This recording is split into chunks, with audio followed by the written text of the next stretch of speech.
Қазақтың арқа даласы Сарыарқаның киелі төсінде Ерейментау баурайында басталады. Бұл жер табиғаттың бар асылы төгілген, шыңдары көктіреп, баурайынан кәусар бұлақтар сылдырап аққан, самалы жанға шипа болған құтты мекен. Осы ұлы сұлулықтың асқақ рухтың қақ ортасында даланың еркесі, 8 қырлы бір сырлы сал сері Ақан сері Қорамсаұлы өмір сүрді.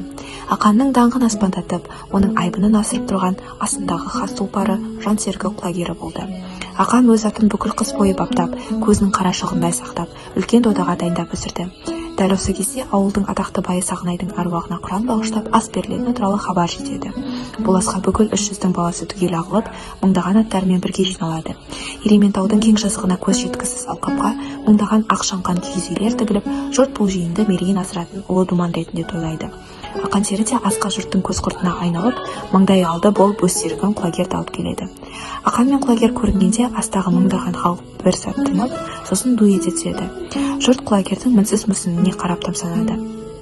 Ақанның ескі досы Атбек Күреңбайсыншы көріп тұрып артын алдын, жануар жүйрігі екен жылқы малдың, жері ұзақ, күші алдында өрен жүйрік, бітімі өзі айтып тұр жануардың, дейді.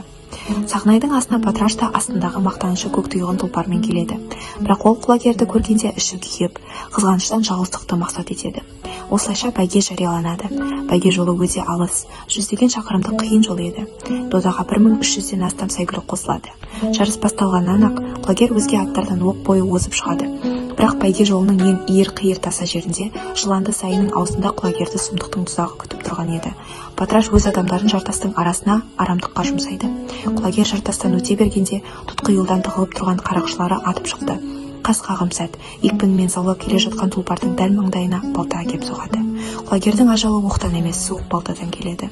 Бәйгенің мәресіне жұрт елеңдеп жолға қарап тұр. Ақан серінің де көзі жолда. Бір кезде алыстан аттардың қарасы көрінеді.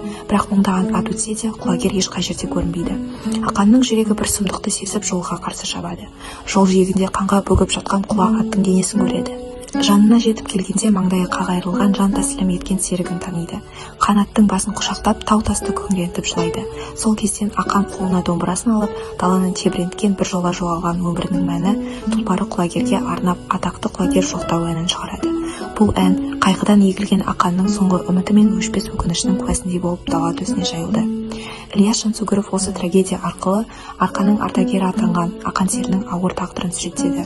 Құлагердің қазасы мен Ақанның зары бүкіл қазақ халқының қабырғасын қайыстырған, жүрегіне жазылмас жара салған ортақ қасіретке айналды. Құлагер өлсе де, оның рухы мен Ақанның асқақ жыры халық жадында мәңгілікке бет алады.